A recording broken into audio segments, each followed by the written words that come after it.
In part 5, I was just analysing many of the different Buffy episodes, explaining how they were prophesying the future Messiah, a female second coming. I got as far as the Earshot episode in season 3, and now I'm going to continue analysing this. In this episode, Buffy gets infected by some demon blood that makes her able to hear what people are saying. I hate my body. Screamed from boredom. No one's ever gonna love her. What if I never Why are get they breasts? squirrely? I can't believe the test is today. I have the worst Get rid of the students. And I believe this is exactly the same power that God has, the power to walk into people's minds and read what they're thinking. The problem is, when people know this and realise this, they're going to be really freaked out by it. I'm here to prove that God is real, that there is a God. But this next part kind of shows how people will feel when they realise that there is a God, that God can hear every word that you think. This episode explains it quite well and shows what people could be thinking. Imagine here this guy isn't talking about Buffy, but rather is talking about God. Where do you think we should start? I am my thoughts. If they exist in her, Buffy contains everything that is me, and she becomes me. I cease to exist. This is why a lot of people think that God lies inside everyone. They don't believe it as a single entity. They believe God as just being like a collective whole, something that lives inside everyone. But when they realise that it's also an individual, they might feel weirded out, the fact that there's actually part of an individual living inside of them. The whole all for one and one for all, it sounds different when you know that there is one who is an individual and a God. An individual that's actually separate from your own mind and has her own life. A real God on earth that is living and thinking and has her own mind, and yet also lives inside other people. And that one is kind of part of the inspiration behind everyone. People are going to be creeped out by it. They might start going a bit mad if they analyse it too much. Some of the deep thinkers, they will go a bit mad at the thought of the possibility that there's a different individual lying inside their heads and is able to hear what they think and know what they're thinking both in the past, present and future. An individual that can also time travel, inspiring them, guiding them, but also cursing them if they're not very nice people. Of course, though, most people are actually idiots, so they'll probably just think about this. What am I gonna do? I think about sex all the time. Sex. Help. 4 times 5 is 30. 5 times 6 is 32. Naked girls. Naked women. Naked Buffy. Oh, stop me. God, Xander, is that all you think about? Actually? Bye. Xander has just illustrated something. Chances are you're all going to be thinking whatever you least want Buffy to hear. It's a question, of course, of mental discipline. He's right. Look at Cordelia. No, don't look at Cordelia. She's a student. Oh, I am bad. I'm a bad, bad man.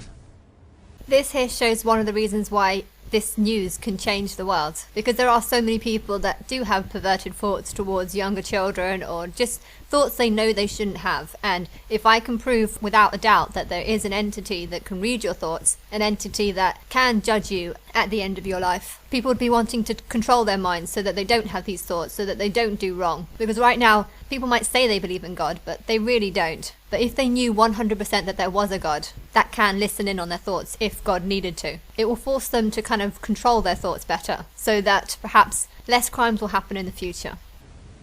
Excuse me. What's it like, Buffy? I don't know, it's a little weird, but... Look, please don't for a second think that I don't need you, because I do. I want to share this with you. It's like all these doors are opening to all these little worlds, and I can just walk right No inside. one else exists either. Buffy is all of us. We think, therefore she is. She knows so much. She knows what Oz is thinking. I never know that. Before long, she'll know him better than I do. No, don't think that. I can't help it, Buffy. I'm sorry, I just can't. If you don't need me, I'm gonna follow the redhead. Guess I won't be writing that book, Winning Friends Through Telepathy. Whatever. I wonder when I can go. Whatever. Can I go? Excuse me, can you hear me thinking in here? I could go out into the hall. You know what? You stay. I'm getting a headache. I'll go. People will feel this way towards God. They shouldn't feel this way towards me because I don't have this power, but they might be weirded out the fact that there's a possibility that when I die, I will get this power back again and I will remember everything that I've heard and seen and stuff. Anyway, in this episode, the power gets too strong for her and she can feel people's pains and emotions and... Are you through with the mashed potatoes? Get my driver's license. She doesn't even know I'm here. Look at everything. Doesn't mean What that this he's matters? Out. Why? Come Come on. What does Kelly say? Great. Wear that skirt yesterday. She's okay. Oh my God, it's Wyatt now.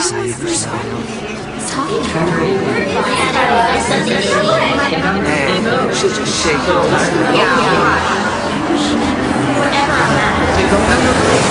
This time tomorrow, I'll kill you all.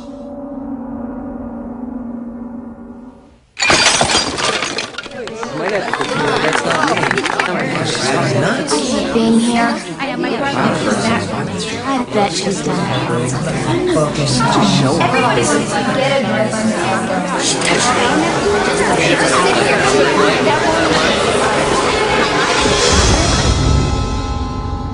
I think she's waking up. It's okay. Her eyes are opening.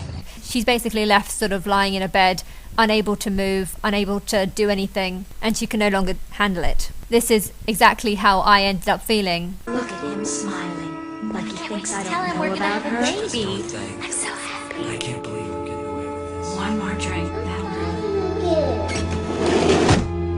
28 hours again. All right. Just a little drink. Shit. Wait till next time you have some sex with a boy. I'll make a richer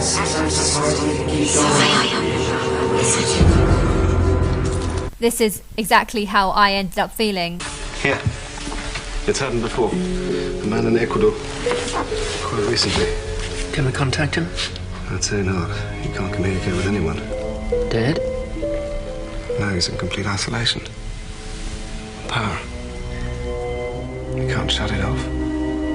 Only I couldn't actually hear anything, but it felt like I could. It felt like I was connecting with everything. It felt like my spirit was being spiritually drained. But this was the first episode that I watched of Buffy, and that was like back in 2000 and something. And even back then, before I realized what was about to happen to me. There was something about this episode that made me feel really drawn to this episode. And in fact, I think the day before, I'm sure I had a dream about it. The dream I had was being in this attic and this scene being filmed. And when I saw this scene, I was creeped out by it because it's like, wow, I had a dream of that scene just last night. But the scene was right at the end, and that's the point that I started watching it from. So I didn't actually watch the whole of the episode, but I really wanted to watch the whole of this episode. And so I started looking into Buffy and trying to find the DVD set. That way I can try and find this episode. It's gotta get better. Please tell me it gets better. I hate school.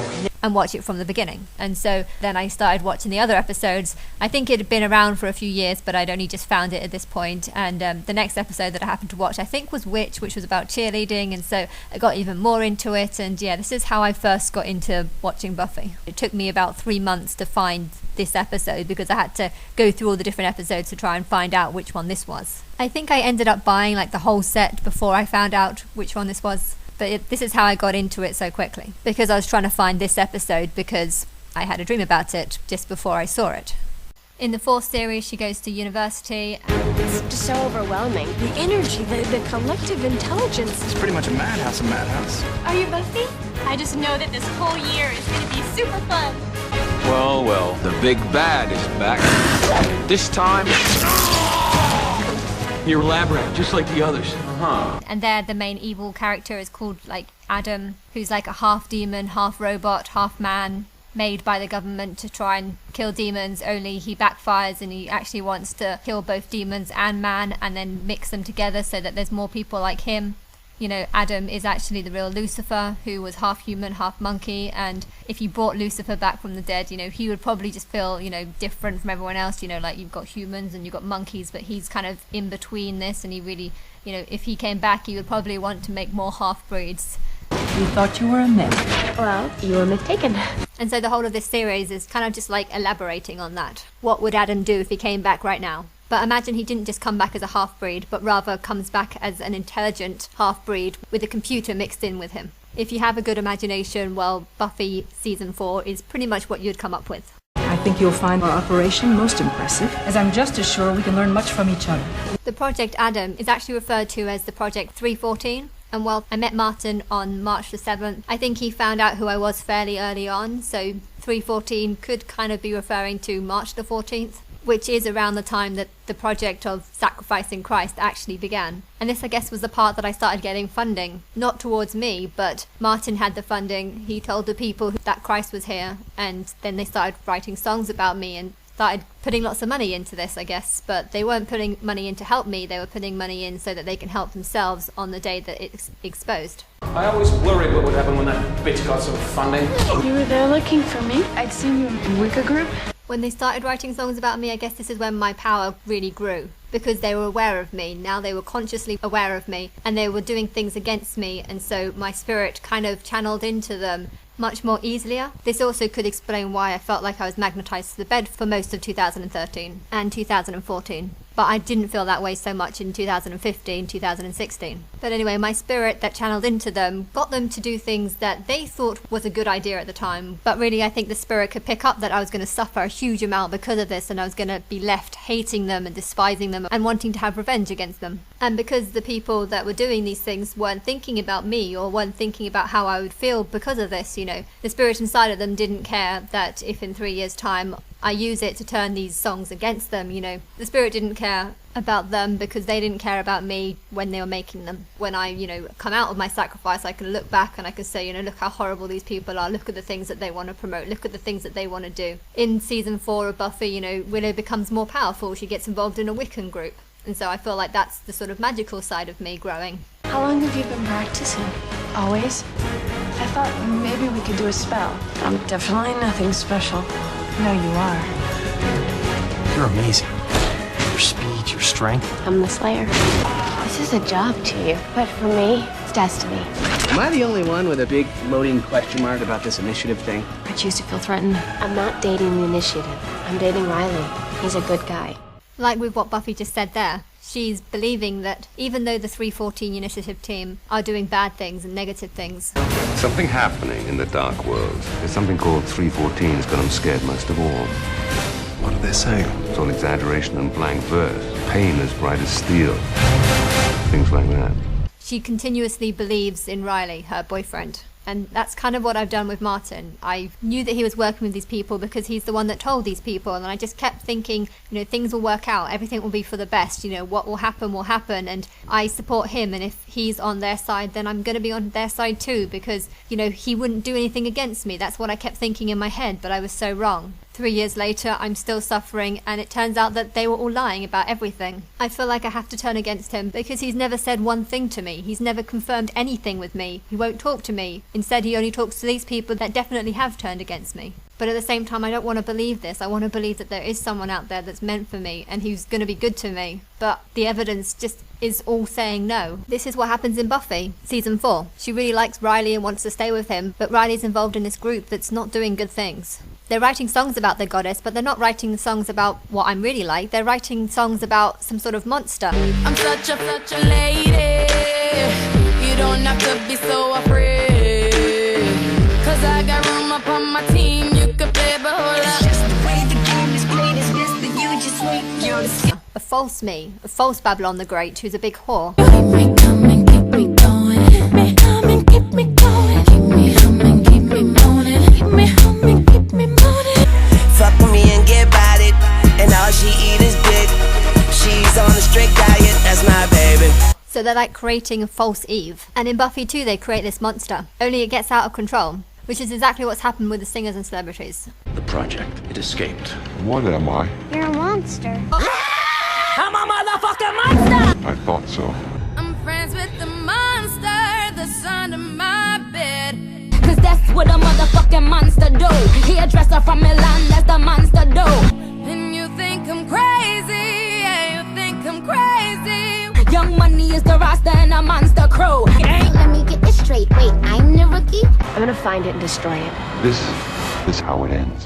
When I come and join you, we'll set up a real image of what God should be. In the series, the Initiative realise that they've made a big mistake in housing these demons and supporting them and funding this project, but Buffy rejoins to end their project and has to work with them to just destroy everything they've been doing. She comes to help kill this monster that they've created so that they can start again, only this time not house demons. Recovery of the hostel is our first and most important job. Anyway, this whole episode relates to me, and how they managed to kill Adam is by summoning the power of this goddess who channels into Buffy, and Buffy manages to, say that we are the first, we are this, and she gets possessed by this goddess, and that's sort of who I feel like I am. I feel like I'm being possessed by her. Interesting. think you know what you are, what's to come. You haven't even begun. But anyway, after channeling this first later comes back in the next series to haunt them in their dreams. And it turns out that this first is actually the first Slayer ever, so like a cave woman. So this is actually Eve. In the whole of the 7th series as well, the whole of the 7th series is about trying to fight this first evil, this Eve. So it's Buffy versus Eve, and that's pretty much the theme of the whole of the 7th series. I can go into details about all the other episodes, but I would just be talking forever, so... In the 5th series, a god comes up against Buffy and all she wants to do is go home. She's called Glory. There you are. I've been looking all over for you.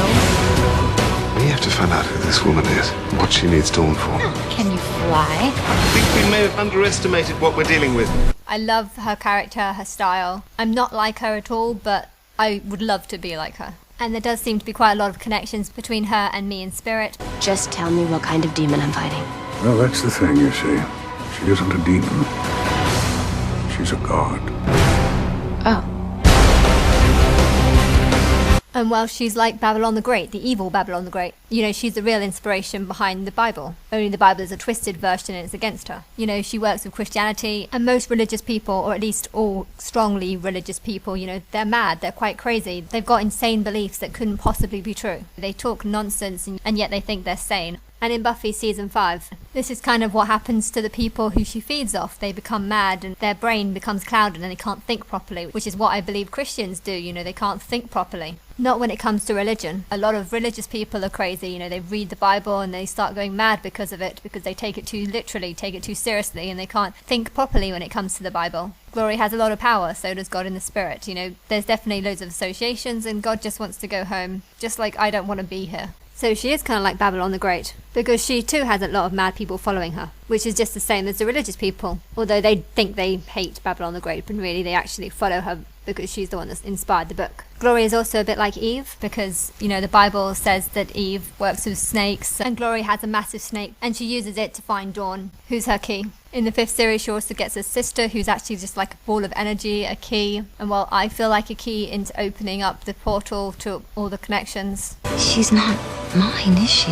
And I can relate a lot to the things that Dawn was saying when she found out that she wasn't actually human. You know, I felt exactly the same way. I felt like saying this. Where did I come from?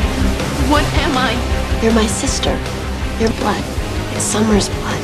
It's just like mine. Am I real? Am I anything? You nervous? I know how you feel.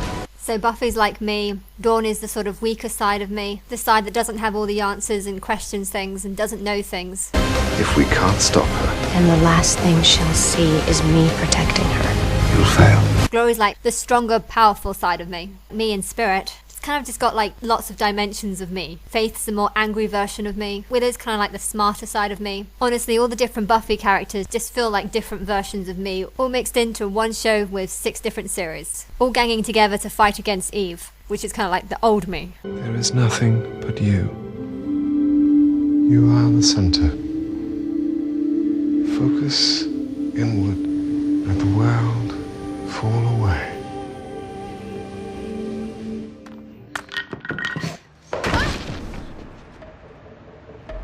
Can we go now? Nobody knows who I am. Not the real me. Dawn, will you stop fiddling with the radio and sit down? No one understands. Get out of here. No one has an older sister who's a Slayer. She's always around. Hey, Donnie. Dawn Patrol. You're like her idol, Buffy.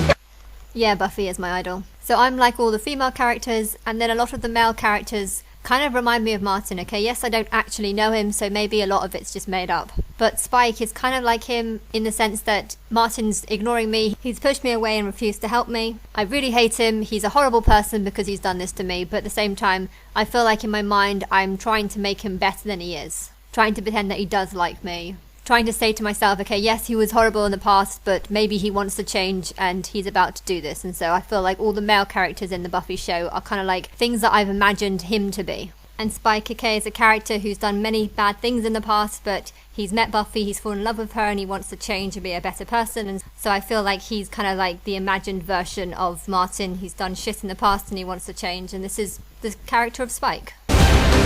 Something's happening to me. I've changed. We are not your way to Buffy. There is no way to Buffy. I think we're gonna get through this. I believe it. I don't have that anymore. I know that I'm a monster. You treat me like a man. And he's also called Spike. You know, Jesus was supposed to be spiked in the heart by something. And the fact that his name is called Spike, it could be a reference to that. I don't know how to live in this world. If these are the choices. If everything just gets stripped away, I don't see the point. Death is your gift.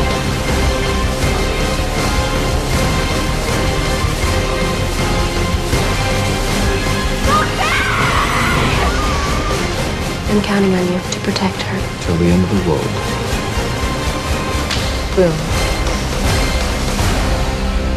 In the 6th series, Willow becomes extremely powerful and she almost turns into a goddess. You first see her power grow right at the beginning, where she actually resurrects Buffy because Buffy died in the last series. Buffy didn't die a natural death. She was killed by mystical energy. We saw her body, Will. We buried it.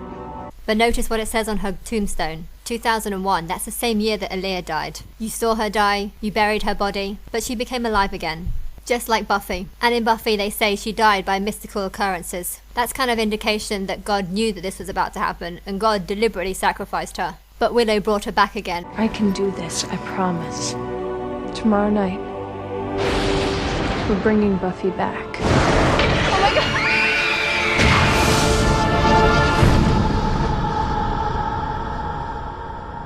Willow's kind of like the witch. That's like the powerful side of me. The powerful yet mortal side of me. For it's the mortal side of me that managed to tell the people so that the word can be spread around. I also noticed that throughout most of this episode, Willow was wearing a number 13 t-shirt. And the 13th of June 2013 was the day that I woke up to the fact that I was God. And Dawn's wearing a number 7 t-shirt. It was on the 7th that I first met Martin. That's not a coincidence. Willow knew there was a chance that she'd come back wrong, and I wouldn't let her. She shut me out. Willow wouldn't do that. Is that right? It's the thing about magic. There's always consequences. Always! You're a very stupid girl. Giles. The magics you channeled are more ferocious and primal than anything you can hope to understand, and you are lucky to be alive. You're right. Magics I used are very powerful. I'm very powerful, and maybe it's not such a good idea for you to piss me off. It starts off great. Only over the series, her power grows and grows and grows, so much so that she can now no longer control it because she becomes addicted to the power. You know how powerful magic is, how dangerous. You could hurt someone. Willow, are you okay? But I just want to help people. You're helping yourself. Oh, I can't believe I'm saying this. Are you gonna leave me? Tara! There's a very emotional scene with Buffy because she feels like she remembers what things were like when she was dead. She believes that she was in paradise. She believed that she was happy there. And now that she's on Earth, she realizes how horrible Earth is and how horrible it is to pay the bills and to have to work and to do things like plumbing and stuff. This is how she feels, and this is exactly how I felt when I realized that I was Aaliyah, you know, and now I've got this cursed life where I'd rather be dead than live it. Slayer, are you okay? Wherever I was, I was happy. Everything here is hard and violent. I've taught you all I can about being the Slayer. I can't do this without you. You can. You know what I am. You come to me all the same. You don't know how hard it's been being here. It's like I'm dying. Meanwhile, Willow's power just grows and grows, and I think because she's kind of grateful to be alive, or, you know, she feels like she's alive because of Willow, you know, she doesn't stop Willow from practicing magic, because it's really useful when it comes to fighting, but her power does become uncontrollably bad. If you let loose with the magics, it'll never end. Honey, I am the magics. Buckle up. Because I've turned pro. Only she's so full of power that she can feel everyone's rage and everyone's pain and everyone's suffering, and all she wants to do is just destroy the world, and so that the suffering can stop. You know, I can completely understand this episode. You know, I'd definitely recommend you watching this episode, the one where she tries to end the world. And this happens just after the loss of her loved one, her lover. she dies and she can't bring her back, and she's just so full of anger and pain, and that's how I feel again when I'm alone. Will, I can help you stop. The witch, she's gonna blow this town apart. Are we really gonna do this? Come on, this is a huge deal for me. 6 years as a sideman, now I get to be the slayer. You know, all the songs that's Aaliyah sung says how I don't want to be alone, how I don't want to be on my own. And yet the people knew that I was going to be alone for 3.5 years, and yet they didn't care. They didn't think about what I was going through. I love you. You know I do. No, you don't. You think I haven't tried not to? I am not your girl. Willow's killing and people I love keep dying. You need help. The magic's too strong. There's no coming back. I'm not coming back.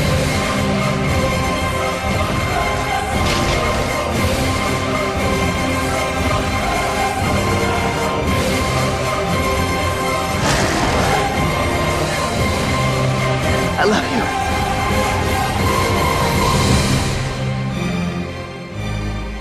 This is the trailer for the 7th series. Into every generation a slayer is born. She alone will stand against the vampires, the demons, and the forces of darkness. One girl in all the world. A chosen one. I don't know what's coming next, but in the end, it's gonna be us. The Earth is definitely doomed. It starts off all about one person, but it grows in the 7th series. Sorry to barge in. I'm afraid we have a slight apocalypse. They're all slayers? Potential slayers. Waiting for one to be called. And they're all on their way to Sunnydale. The 7th series of Buffy is very different from all the other series. I thought I'd seen it before, but in August 2016, I'm rewatching the episodes, and I realised that I hadn't actually seen half of them, or if I had, I'd completely blanked them out. Up until the summer of 2016, I didn't believe in the devil, or I didn't really believe in demons, but after this time I realised that there must be, because I didn't do this to myself, and reading over the Bible, it's just the thing that seems to put me down constantly throughout the book, and the thing that has convinced people to ignore me for 3.5 years. You know, I believe that this is actually a demon, or something that has intelligent life, knew that I was coming, has gotten all the people of the world to gang up against me and to support the idea of ignoring me for 3.5 years, because I would not do this to myself. I started believing in this thing, and I started believing that it's real, and now that I've gone over these episodes, I realise I feel like this series is very different to all the other series, because it feels like it's picking up on what I believe right now, not what I believed in 2014, 2015. Because the seasons 1 to 6 seem to all just be fighting different characters of me and Martin, the good and bad parts of us. E.g., I love the Glory character. I would so love to have her attitude. And Cloves, you know, I feel like that's part of me. I feel like she's just another side of me, a side that I wish existed. The part where Willow became a bit enraged and over-emotional and wanted to kill the world because of all the emotions that she was going through. You know, that feels like another side of me. You're her! But the 7th series, suddenly it becomes a lot darker. This thing that Buffy's fighting, it's pure evil. It's far worse than I am. From beneath you, it devours. There's evil, then there's the thing that created evil. First. The first is unlike anything we face. It only appears in the guise of someone who has passed away. These episodes are more about sacrifice, more about pain. There's a lot more suffering in it. In this season, Spike seems to get beaten up a hell of a lot, plus Buffy does as well. I do remember watching the Skin Demon episode, the one that would paralyze its victims, make them disappear, so that no one can see them or hear them, and then it would basically paralyze them and start slowly ripping their skin open and eating it, whilst they're just sort of watching and being scared out of their life. You know, I think I watched that episode and I just thought this is too disgusting for me, and I kind of went off Buffy, I think, at this point. But I'm now going back to the series and watching it, and I see now that there's even more association to what's happening to me right now, not what I believed a few months ago. I've been watching it to try and find clues about this first evil, and it does seem to have a similar match to what I already believe, that this is the ancient evil, an evil that has existed on Earth since the very beginning. It was here before I was. It's like an animal. It has a pure instinct of rage and revenge, savage murder, bloodthirsty. I think it's the thing that the dinosaurs are modelled after. But like in the episode, they do say how it's still here, how it's only just manifesting because Buffy's mind is now changing, and it's seen its opportunity to get in. In one episode, there's this girl who believes that she's going to die, and it turns out that there's a group of kids that actually have put a curse on her, and they're now going to sacrifice her so that they can get wealth and power from this demon who's promising all these things. Buffy comes in, saves the girl, kills the big demon that comes out of the ground. This is very similar to what's happened with Christianity. You know, all the people that worship the Bible aren't worshipping me, they're worshipping a demon, they're worshipping the thing that wants to destroy me. the thing that's using me as a sacrifice. Just like in the episode, the people were going to use this girl as a sacrifice so they can gain power. This is exactly what Christianity have done. I'm this girl. But straight after she's saved, she has a heart attack and dies anyways. So it kind of points to the fact that the sacrifice will happen even if people now prevent it. It won't not happen, it will always happen. In another episode, there's this girl being teased by a group of people because of this guy that she loves, and clearly he doesn't like her back, and they're sort of mocking her and teasing her while he's dumping her, which is exactly what happened to me for 3 whole years. This guy was rejecting me. I really, really wanted him. I felt like I was in love with him through some magical spell, and people were just teasing us, writing love songs about how he loves me when really he just doesn't. Because he was just telling me to get lost and not talk to him and go away and leave me alone. That's all he was saying to me, and yet the songs were saying something different. And I knew he was responsible for them because a lot of these songs were accurately predicting what was happening to me. So it was just awful. Anyway, the girl in this episode makes a wish saying, "I wish all the others will know how bad it feels to have their heart ripped out." And then Yanyanka creates a spider demon that actually rips all their hearts out. I feel like this is inspired by me because I'm going through a huge amount of suffering, and I feel like I'm cursing the world now because that's all I can say in my head. I hate you, I hate you, I hate you, I'm curse you, I curse you. I keep saying it in my head because I'm so miserable. Last night I actually had a dream where I was just lying on the sofa crying, and I just couldn't stop crying. That was my dream because that's how much I hate this world. That's how much I hate the world for what you've done to me. And anyway, Buffy then has to kill Yanka, but there's an alternative solution, which is to reverse what she's done. Only she has to make a sacrifice of being killed herself, and the demon that she makes this deal with to reverse what has been done, he actually just kills her best friend instead, her best friend who she's known for hundreds of years. Because he's a vengeance demon, and he says that her being alive and having to live with the pain of knowing what she's done to her friend, what she's responsible for, he said that's a more fitting punishment than just killing Yanka. And again, this is another thing that relates to me because I feel like I now have to live with the memories of what's happened to me. And I feel like that's a worse punishment than just dying and trying to forget and pretend that it didn't happen. Another episode that I really love in this 7th series is the episode where there's this guy with this jacket and they all fall in love with him and they all want to prove their love to him by doing different things. Buffy wants to kill the principal. Willow wants to turn him into a girl because she's gay, hence proving that she really is under a spell, because she doesn't even know why she loves him in the first place. Anya goes and robs a bank or a museum or something like that, but Dawn goes and lies on a train track to get herself run over and killed because she wanted him to live the rest of his life knowing that there was someone that really was willing to lay down her life for him, because she gives up on the thought that he might choose her over all these other people. I definitely feel more like the Dawn in this case. In both Dawn's case and my case, it has nothing to do with Martin. It's only because of the spell that I'm under. I like this episode because you know how I feel. And I think it would be good if you watch it because then you might understand what it is I'm going through. But in this other episode, they go and talk to the Eye and they try and find out more about it. More about this first evil. And the Eye says that this first evil is only manifesting because Buffy's mindset has now changed and now the Eye can see a chance of arising. And I do believe that if you believe in something, it makes it more real. Because you, by believing it, are kind of manifesting it. I kind of believe that's what Christians have done to me. They've believed in a sacrifice. They've believed that there is someone that will pay the price for their mistakes. And they've kind of manifested it, only they've manifested it in me. And now I have to suffer and pay the price for this manifestation that they have created. But now I really want to just pay them back, and I want to manifest this thing so that I can pay them back and prove to them that actually they're not worshipping me. They've never worshipped me. I'm not the God of the Bible. Before I was like, okay, yeah, I can say that I inspired this. Maybe I did, and maybe all the evil things that are in it are just like me taking the piss about how disgusting you are for believing this. But now I know how serious this sacrifice is actually. I'm looking back on it, and I keep thinking, if I hate you all this much, why would I keep insulting myself throughout the whole book? Because huge parts of the Bible are just about insulting me. And all it's doing is making my sacrifice far worse than it needs to be. It tells people to come out of me. It tells people to run away from me because I'm trouble and stuff like this, I hate you. I don't want you to run away from me. So why would I insult myself in my own book? That doesn't make sense. If I was only going to be ignored for a year or two, then maybe I wouldn't care, because I didn't even read the Bible that much in the first year. And so it didn't actually upset me that much, but after 3.5 years of reading the Bible, listening to lots of preachers and hearing them just constantly insult me whilst using verses of the Bible. But if I knew that I was going to be ignored for 3.5 years, I would have made the Bible speak a little bit more kindly of me. That way I wouldn't suffer as much as I would do during these 3.5 years. But now I see that there is something else that has told people to ignore me for 3.5 years, and I believe that that is the thing that's inspired most of the Bible. Not all of it, but a lot of it.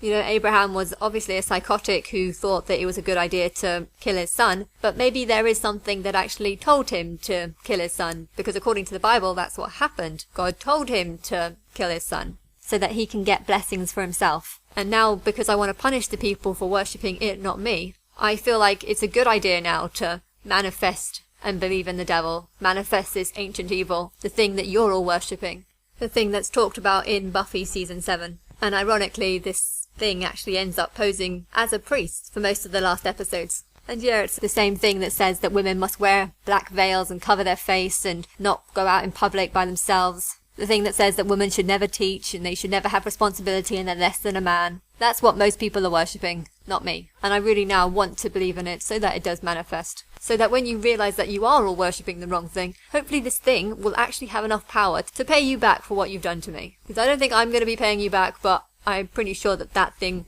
would love to pay you back because it's treated me like crap, and if it treats you in the same way, then you'll know how horrible it is. I am really furious about what's been done to me, and I don't want to take any responsibility for what's happened in the Bible, what's written in the Bible, and I think by making it clear that the Bible is talking about two gods, only it's kind of blended them into one, then telling people this and believing in this is a better way of punishing people, because a lot of people want to believe that they're in the right, and by saying that I did inspire the God and I am the God of the Bible, I think they might start feeling like, we did the right thing by believing the Bible because Anna is God and Anna did inspire it. I think I inspired parts of it, so it's true, but I'm definitely not the evil God of the past. Hallelujah. Deflect your shields. Deflect your shields up. To win this war, to save the world, it's about power. Are you ready to finish this? Notice how he's dressed up as a priest in that scene. Yes, this is about the Bible, the end of the age predicted in the Bible. It is being played out in Buffy episodes. Buffy episodes are my favourite, and this is why. It's me versus religion, and Christianity will fall. The Bible seems to be about an old evil tyrant of a god and the coming of a future Messiah, the future Messiah who is God. I think what it's actually meaning is that the old evil tyrant is the God of the old world, and the Messiah, who is God, is actually a completely different God, a different entity, has nothing to do with the past, but she will take over and rule from the point that she's exposed. We're on the verge of war. I don't know if we can fight it. You only make me stronger! You don't know when it'll come. You can't run, can't hide, can't pretend it's not the end, because it is. They want an apocalypse, well, we'll give them one. There's only one thing on this earth more powerful than evil, and that's us.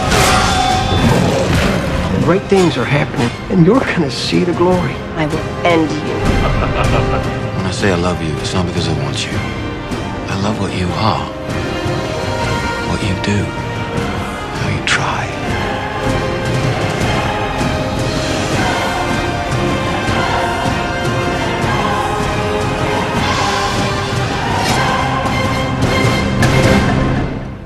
Before I wouldn't believe in the other thing, but now I feel like it's actually to my benefit if I believe in this other thing. I think it's clear if I believed in it or not, still this sacrifice has happened. I don't feel like it can punish me any more than it's already done, so now I don't see why I deny that it doesn't exist. Because I feel like I've just gone through way too much, and I wouldn't put myself through this. I know I wouldn't put myself through this, and I don't want people to think that I wrote it because it's disgusting. I didn't want to manifest this thing by believing in it and giving it more support by believing in it. But then again, I didn't tell people to ignore me for 3.5 years, and they still chose to do it. So I feel like I have to manifest this thing. I feel like I want to manifest this thing because I'm so furious about what you've done. I don't know why you're ignoring me. I don't know why thousands of you can know what's happening to me and yet just accept the fact that a 3.5 year sacrifice is something that I should be put through. That's not fair on me. And if I start believing in this, knowing that it's going to manifest this thing, then I think good. Because it's what you deserve for turning against me in the first place. For thinking that you can just get away with doing everything that you've done. You're promoting me, only you're not promoting me. You're promoting yourselves. I want to give you what you want, and if you want this mass murderer to come and rule, then I too kind of want to give this to you. The glory should belong to me, and people are just sucking that glory and taking it away from me and putting them on themselves. And then with the power that they have, they're using it to create hatred and fear, and all people are doing terrible things. This is what's happened with most of the religions. I know I might be putting fear into you right now, but that's a good thing, because I'm pissed off. You can't say you're working with me if you're ignoring me. You can't say you're helping me if you've not told anyone that I'm the god and the goddess is here. Going back to Buffy, finally... I just can't believe it's back. the brand new Sunnydale High. School being rebuilt, it means something. As in what? My sister's getting married in Sunningdale Hall, so it could be talking about from August the 20th, 2016 onwards. The fact that my sister's getting married in Sunningdale could be pointing to the fact that something's about to happen, something's about to change. Anyway, throughout this whole series, all these potential slayers start gathering up, and Willow casts a spell to make them slayers too. I think this could be talking about like the army of Christ, the joining when people finally do come and join me, saying that after my sister's wedding, people will come to me. They will join with me. They will finally be on my side because they'll actually be talking to me and working with me rather than against me. If we all do our parts, we'll be the ones left standing. Trying to turn a bunch of little girls into an army? It's pretty radical, babe. This is like symbolic of girl power, stopping sexist pigs all over the world from thinking that women are nothing more than sex objects or good for only having babies or good for just cooking. You know, anyone that has this kind of interpretation of what women should be, I'm against you and I'm going to raise up an army against you to prove you wrong. It takes more than rousing speeches to lead. If you're going to be a general, you need to be able to make difficult decisions regardless of cost. I am thy humble servant, the Slayer, the strongest, the fastest. So, what else you got? Keep the line together! In this season, Buffy makes a point of saying that she is the law. She makes the laws. She is Zion, basically. And the Bible says that the law will come out of Zion. I don't know if the people that wrote this knew anything about Zion or have read the Bible, but this is the character of the Bible, the savior of the Bible. Buffy is the savior. Only Buffy episodes are far more accurate than the Bible, because the Bible is on the first side, whereas Buffy episodes are actually on my side. I am Buffy, I am the saviour. If that doesn't convince you that there's nothing supernatural in the film Buffy, then I don't think anything will convince you. But anyway, now I'm going to move on to Angel. I'm not going to go through all the episodes, it would take way too long, but I'm just going to do a casual run over. Angel kind of represents Martin, and I don't know what's happening on his side. You know, I don't know what he's doing, I don't know what he's done behind my back, but I can guess things. You know, there's a lot of people in this city need help. Wow. I'm not good with people. You sure about that? Oh my god. Angel? Are you still... Yeah, there's not actually a cure for that. There he's saying that Martin's still a monster, and that he's going to ignore me, and that there's no cure for that. But there's a lot of people that needs to be helped, and he's going to be preparing for things. I want to know who sent you. I'm honestly not sure. I get visions. A name, a face. Oh, why me? Because you got potential. He's helped by a guy that has visions, and I reckon Martin must have some visions, or has someone who's helped warn him about me, the coming of me. And the first girl that he's sent to is someone with blonde, long hair, just like me. You think it's right to ask people in trouble for money? Well, sooner or later we are going to have to help some rich people, right? I reckon whatever he's been doing, he's been involved in some sort of business, maybe? I told you he wouldn't be easy. He can't be bought, and apparently he can't be killed even by a vampire slayer. That was so cool. Rumor has it he used to actually date me. I'm the Slayer, we're meant to be together. You wanted a war? Well, this is it. You don't know who he is, do you? Oh boy, you're about to get your ass kicked.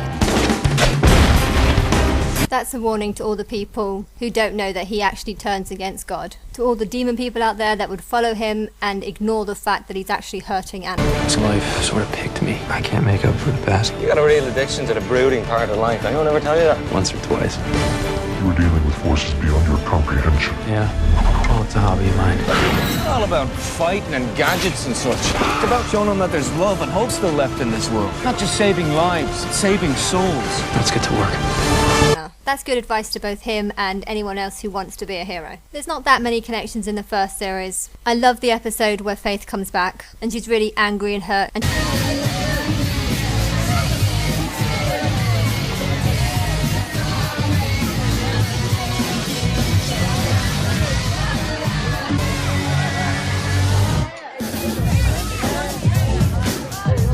Excuse me! Okay, excuse. That's my boyfriend. Really? Does it have your name on him? Because I don't see it anywhere. Billy, do something! Yeah, Billy, do something. Like this.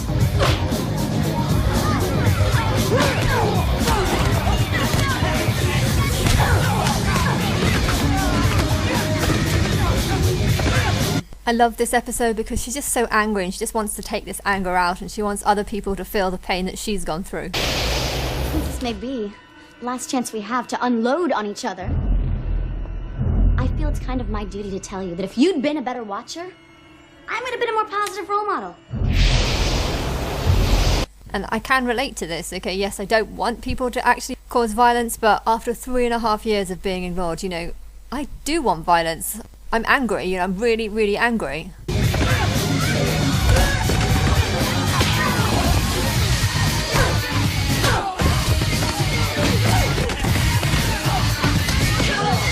And even before this happened, you know, I always felt like there was a deeper rage inside of me because I was angry about the life that I've lived. I was angry about how embarrassing my mum was and how she was always late for everything and she forced me to do things that I didn't want to do, like go to after-school clubs every single night, and she never listened to whether or not I wanted to actually go to these things. I was angry about my dad never being around, how I felt like they couldn't help me, they couldn't care for me. I was angry about how I always felt ignored by people, and having superpowers and just going to a club and causing mayhem, you know, that just sounded so cool, even when I was younger. Because it's like a part of me was saying, well, at least they're noticing me now. She tries to torture Wesley, you know, I can really feel that one. Face it, Wesley. You really were a jerk. Always walking around like you had some great big steak rammed up your English channel. I think I want to hear you scream. But it's in the second season where things start to get really kind of crazy in the connections, because Darla comes into the scene. I set people on their paths, okay? You're at a crucial juncture, big guy. Question is, what happens now? I saw her here in town. Darla. Darla, your sire? I've been dreaming about her like crazy. Darla's kind of like my Eve representation. I don't know if Martin's had dreams about her, but I think when it comes to him, it's mostly my imagination. So either way, it doesn't matter. But he definitely knew about me beforehand. Where did he get that information from? I don't know. Did he have a messenger? Maybe. Well, Angel has a messenger in this series. Maybe you think she's here because you're dreaming about her. Hello, Darla. I'm jealous. I'd love to see that boy. He's taken from both of us. We'll start giving a little back. Of course it's Wolfram and Hart. They're trying to play some kind of mind game. To what end? And my boy is still in there. And he wants out. She's also Martin's mother in his past life. Like the film says, Angel's sire. Tell me about Darla. I'll tell you you're headed into trouble with a capital Trub. Let her go, bro. That way lies badness. He's had to stay away from me. I don't know why he did this, and I don't know who told him to do this, but I'm not happy with that person. Angel! Holland Manners. So you're the one pulling the strings? Darla's just a tool. You're the project. So many lives waiting for their champion to save them. Now everybody's home. Darla, you hurt anyone else and I'll kill you. See, no matter how good a boy you are, God doesn't want you. The line she says actually is, God doesn't want you, but I still do. That's how I feel. Even though he's rejected me and stuff, it's how I feel. I'm jealous is on his way here now. He's very cross. All you busy little worker bees plotting your little schemes. Right now, the three of us are all that's standing between you and real darkness. It's not Daddy. It's never Daddy. It's the angel beast. Drusilla's like the more crazier version of Eve. There are a lot of forces arrayed against you. And I say, bring it on. How'd you think this would end? Kill them all! There's my boy.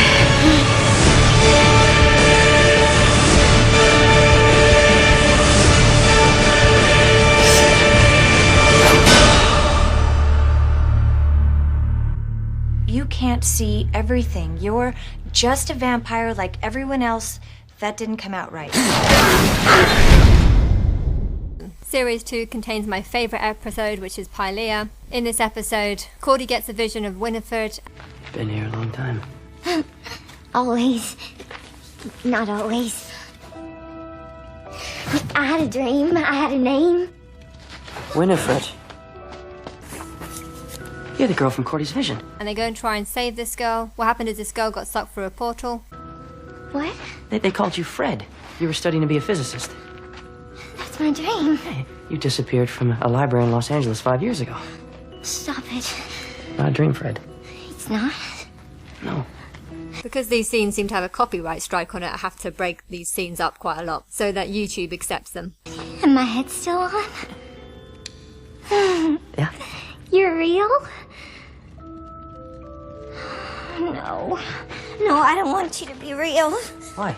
Because you're nice and you saved me. And bad things will happen to you here. Bad things always happen here. Although she was really smart before, she was now forced to become like a beggar and just live off scraps in a cave. This is what happened to Eve, so she kind of like represents what Eve is like. And it almost feels like Eve's talking through her, saying how horrible Earth is, you know, bad things happen on Earth. Anyway, in the episode, this is what happens. While she's in this other dimension, she was opening up other portals because she was trying to find a way back home, and she was trying to remember what she said to open the portal that brought her back. What's that you're doing? I think I saw it in a dream. And she accidentally brought forth a demon to Angel. Angel had to go and send this demon back, but accidentally Cordelia got sucked back into the portal, and so he had to jump through the portal to go find Cordelia, and at the same time he ended up finding Winifred, who was the one that's opening these portals. Only she didn't realise that she was opening up the portals. This is also like Eve, because Eve opened up the door to the New Age, only she didn't realise that she was opening up doors to me. Winifred represents Eve, the realistic side of Eve, as in the cave woman who would have lived off berries and lived in a cave and just had nothing. So you don't want to talk to me? Yeah, because you're not real. Or I'm not real. Somebody here isn't real, and I suspect it's you. So if you're not real, then that means that my head came off back there and that I'm dead now. Dead. She probably would have lived alone, and she probably would have gone a bit crazy because of this. And this scene is just really strange because it almost feels like she's Eve from the past talking, and she's saying that she's dead because Eve has died, and Angel isn't real because he's just a fictional character. And with me being dead and you being not real, I can hardly be expected to have some big conversation with you at the moment because it's just a little too much pressure, all right? Okay. Angel's just a fictional character, hence he's not real. And Eve is dead because she died a long time ago. You can hardly expect a dead person to talk to someone that's not real. But that doesn't mean it's not happening right now. She's probably spent her whole life living in fear, cold and stuff. You know, this is what the real story of Eve would have been. If she's heartless, you know, you just need to watch this episode and realise that that's probably what she's experienced throughout her whole life. Of course, not with demons, but, you know, just with animals, just living alone with animals, you know, it would have been horrible. And this episode really shows the realistic side of what Eve would have gone through, the sympathy side of Eve. No, nothing bad's gonna happen. It's gonna be okay. We can take you out of here. We? Yeah, me and my friends, we're working on a way to get back. No, can't get back. There's no back. No, there is, if you can open up the portal. The portal. She fell through the portal. Who did? That other girl. I couldn't save her. I was arrested. They've got her. She's a slave. She'll die. This is almost like Eve saying she has a vision of what's going to happen to me and that I'm now trapped in some sort of curse, used like a slave, and that I might die. Oh, Cordy. She's fine. They made her princess. Really? This is what will happen after they come back to me, after I've gone through the suffering. Oh. When I got here, they didn't do that. Well, that's nice for her. She's Eve. She didn't go through that because the world was full of animals at the time she was there. Also, Eve was turned into a bad character of the Bible. People think that she's evil and horrible. You know, she was blamed for all the problems in the world. She was cursed by the people. And the people hated her because she brought knowledge into the world, which doesn't make any sense, but people are idiots. And then you've got Cordelia, who actually comes and she gets a vision, and because there's a prophecy that says that someone will come with visions, because she's fulfilled this prophecy, she ends up actually becoming a messiah, like a queen, being crowned. Cordelia? No way. You're safe. A little bit. They made me ruler. This is fantastic. Well, it's not like my throne couldn't use a few extra cushions, but I'm really not going to complain because, well, throne. This is my favourite Angel episode just because Cordelia becomes a messiah. And while so do I. I'm the messiah. I'm her. She's representing me right now. This is exactly what will happen to me when people realise that I'm the messiah. I will be crowned. You can order them to release us. Yes, I really could. Shall we gut the cows now that you might dine on their ignoble flesh, O Most High?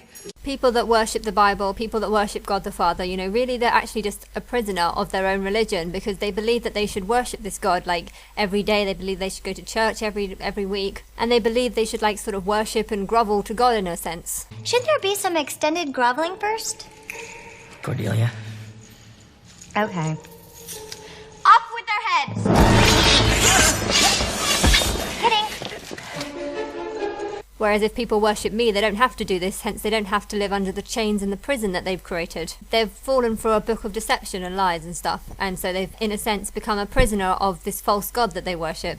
And I guess it's my job to set them free from this. So, like Cordelia setting these people free, you know, I will set my people free.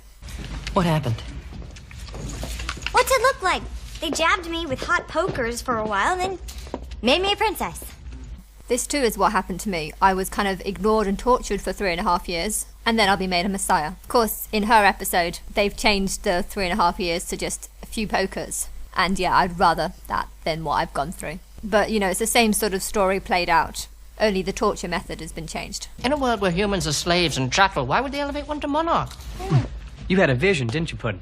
It all started because Cordelia had some visions, and well, likewise, I had some visions of my past life as Eve, and realizing the connections to the Bible. See, there's this prophecy. A prophecy. Great. Because those always go well. And the book that it's actually referring to is the Bible. The priests that have been running this mess for the last several millennia, the Covenant of Trombley, humorless bunch. Anyway, they teach of a coming Messiah. The cursed one. Being with the pure sight, who will one day claim the throne and restore the monarchy.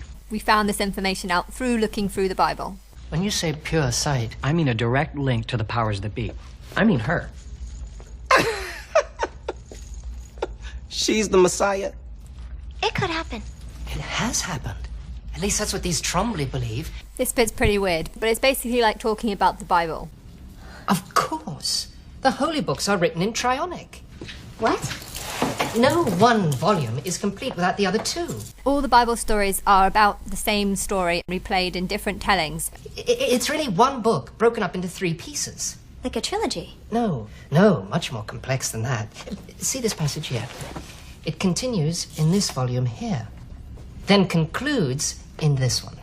His telling's not quite accurate, but basically, like, you get different parts of the story in all the different stories, and you have to kind of mix them together. Yes, some things won't be true, but a lot of things will be true. And so for you to fully understand the Bible, you have to read all the different stories, and then kind of think about what connections all the stories have in common. Things that point to the same conclusion, basically. And well, most of them are about 2 people joining. How did you get in? Same way you did. Opened the portal with the book. A marriage is a big theme in most of the Bible stories. One suffers and one rules. Or just someone suffers and then rules afterwards. It's the same story over and over again. Though I do seem to be finding references to the cursed one. Really? There's stuff about Messiah me? But in the episode, to fulfill the prophecy, she needs to mate with the Gruselag. Komshuk. Huh? Contextually, a verb. Something I'm going to do? With a Gruselag. What does that mean? Everyone is very anxious for Her Majesty to come shop with the Gruselag. You have to kind of just mix them together and see the truth when it kind of plays out. Because then you'll look back on the stories and be like, oh yeah, that happened in this because of this reason, and you'll understand the stories. Now these 2, they didn't even know what the Komshuk was. You tell them. The Komshuk is a mating ritual. I told you it was dirty. Who turns out to actually be a really fit guy. But yeah, this is really accurate to me and Martin. It's been a really long time since I've had a good Komshuk. If you look at what's happened in my life, you'll be able to understand the Bible stories better, because you'll see that they're all pointing to me, or things about me, or things that were going to happen to me, and then suddenly everything makes sense. But without knowing anything about me, or the story that I tell, they don't really make much sense. Say, don't you think it would add an air of feminine mystery if I were to just, not be here?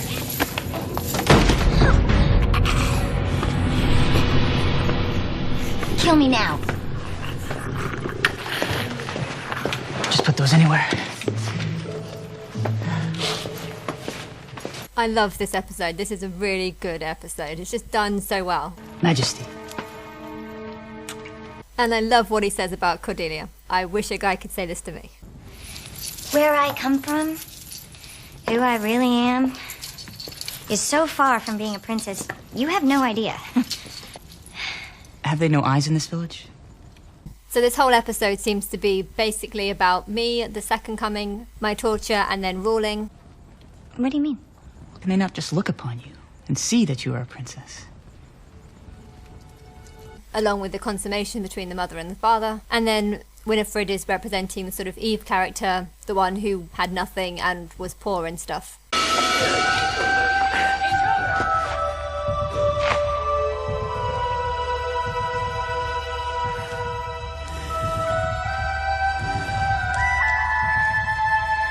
me and Eve. Eve was poor, lived humbly in a cave, cold and shivering, and I will be made a queen once people find out who I am. As it is now written, all citizens are created equal. Slavery and religious persecution are outlawed. In Angel Series 3... Welcome to a new era of Angel investigations. This town's full of people who have problems. Darla gets pregnant. You know what they say. Life's full of surprises.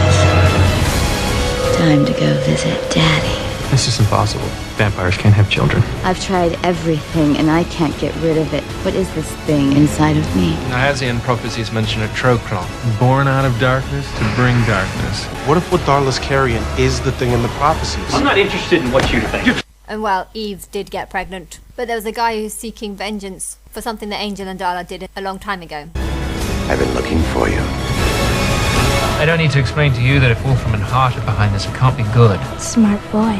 Holtz, what'd you have to give up for this second chance? I had nothing to give up. You are no demon bitch. Listen to that. My only desire here is to discover if a thing such as yourself can pay for its sins. You're wrong. A lot changed. But when he finds out that they have souls now, he takes his revenge out by stealing the child and accidentally going through a portal into a hell dimension. This is kind of talking about the child that Eve gave birth to thousands and thousands of years ago. It was a hell dimension because there was no such thing as civilization back then.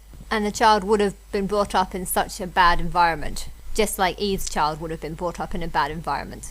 Darla doesn't have a soul, but she feels like the baby's giving her a soul, emotions and love. These feelings, they're coming from it. Angel, I don't have a soul. I won't be able to love it. I won't even be able to remember that I loved it. I wouldn't remember.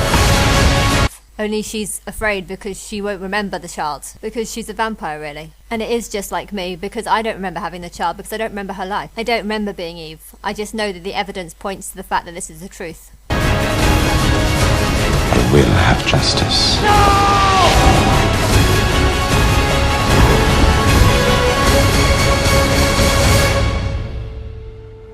You're unique. You're like one of these rare volumes. One of a kind. I got 3 of them. In season 4, the son comes back. Only this time he's a grown man, and he's grown to hate Angel. I love you, Connor.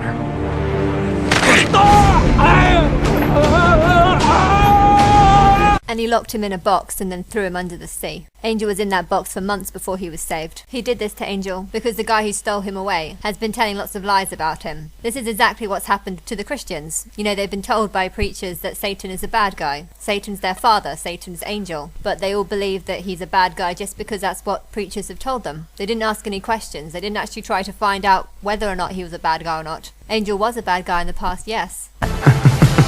Angelus is an animal. The only way to defeat him is to be just as vicious. He's a vampire. And Satan, Lucifer, the real father, in real life, also known as Adam, he too was a bad guy. But then so were you all. He's evolved just like any other animal. And yeah, all animals are horrible because they kill to survive. Or they might kill for fun. A hamster would kill a spider just for fun. And when they turn into humans, yes, they do kill for greed and stuff like this. But this is just what the evolution process is. Anyway, in Angel, the son comes back hating Angel, his father, just like the Christians hate Satan, their father.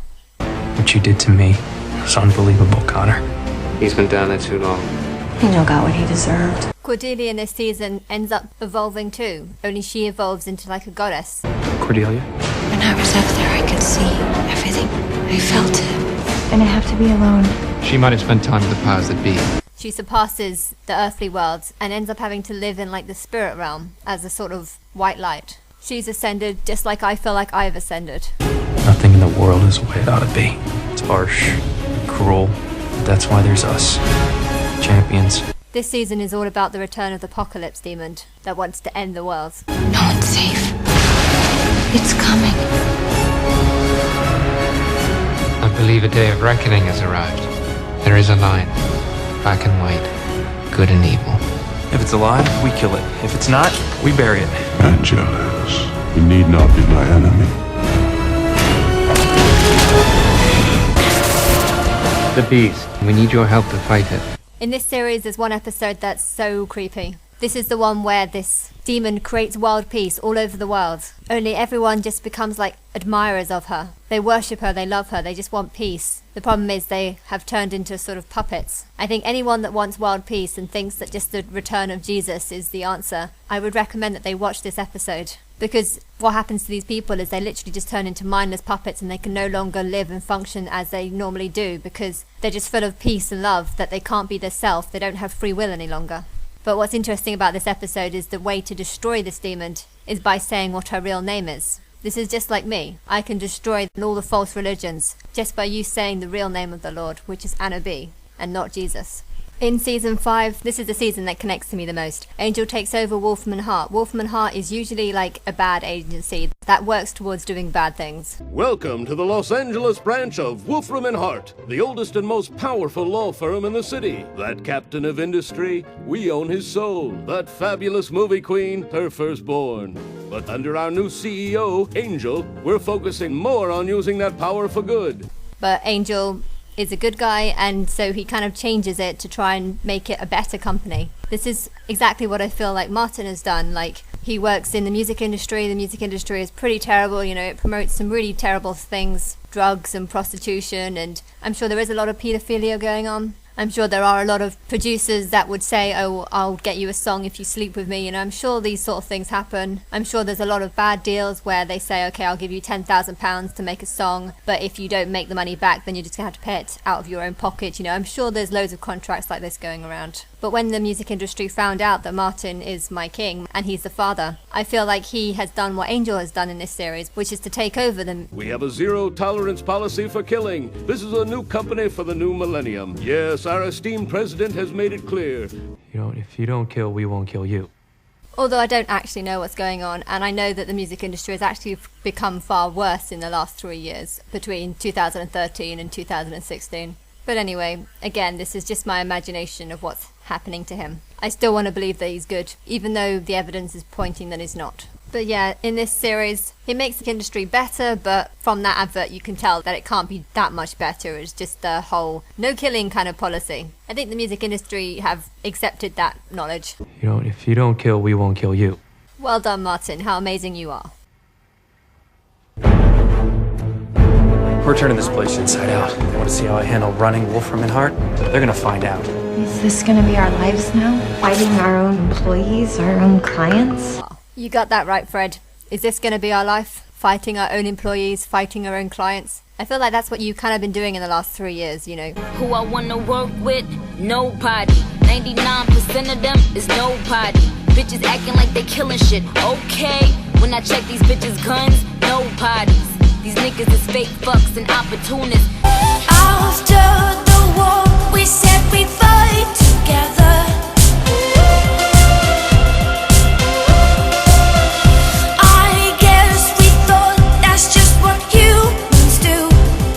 Just making all these songs that are kind of against me and are against each other, writing songs that are just about revenge and anger and pain. Mad bitches who I fuck with, mad bitches we don't fuck with. I don't fuck with them chickens unless they last name is Cutlet. What do you think you'll do here? Made some devil's bargain to take over this company. If a certain Slayer could see you now. We're making a difference. We're just playing by a new set of rules. Tears on the mausoleum floor. Blood stains the Coliseum doors. We do the work. Our way. Deal with whatever comes next. Spike. Blondie Bear? I must be in hell. But nothing from Wolfram and Hart is ever free. The best thing about this episode is when Winifred becomes possessed by this goddess. An ancient warrior goddess that has a huge amount of power and is millions of years old, like older than the planet. One of the best lines I think she says is, when I was younger, you were like the bugs underneath my feet or something like that, but it's a really cool line how she says it.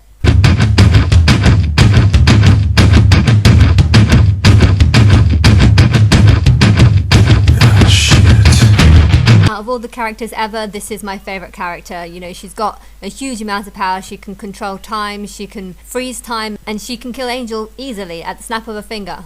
She can destroy the world if she wants to, but she wouldn't do that because then she'd be on her own. So she's kind of like a bad character, but she's not a bad character. You know, she wants what's best for herself and for her people. The problem is her people don't exist any longer, and so she just feels like out of place. And I can relate a lot to her. You know, I don't want to be on my own. I want to have people that are similar to me, only there isn't anyone that's similar to me. I don't want to hurt people, at the same time I want people to be more like me, and I don't know how to create that because people are too stupid, and I can relate to this character because that's how she feels. She wants an army, but humans are like a lower species to what she is. Looking at my own reflection, when suddenly it changes, violently it changes.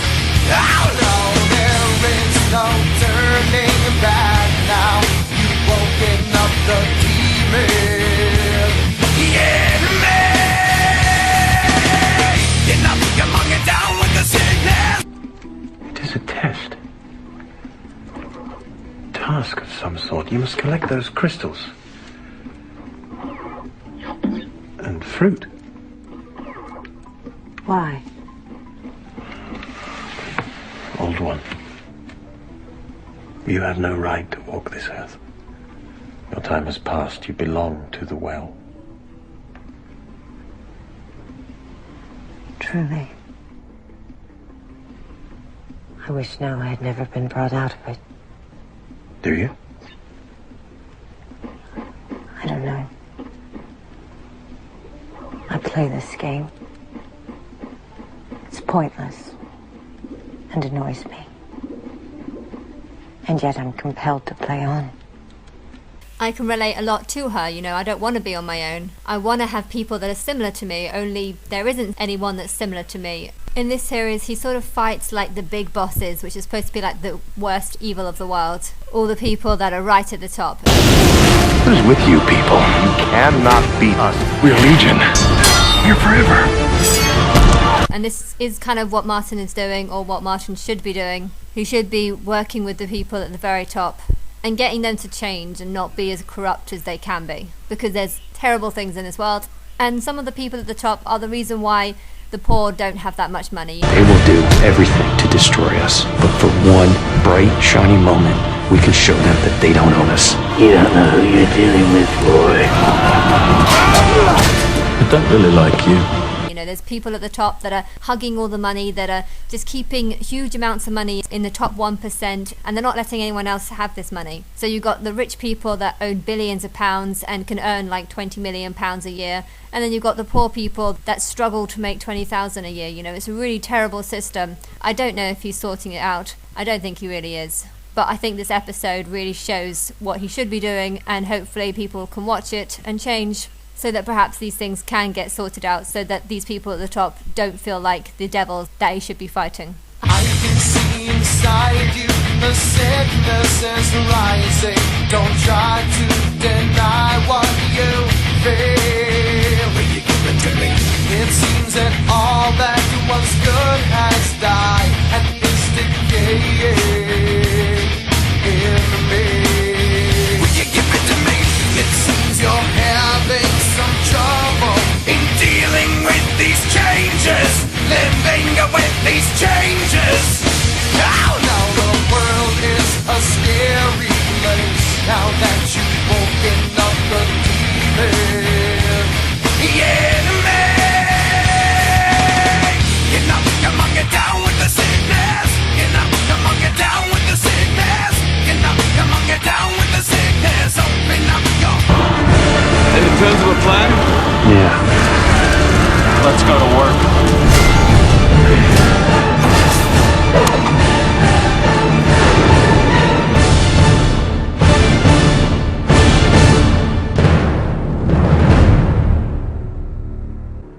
Angel, you've made a deal with the devil. Oh, come on, Cordy. You're being a little over dramatic. I gotta go. Everything's in place. I'll drop the paperwork. Good, great. She's a guy.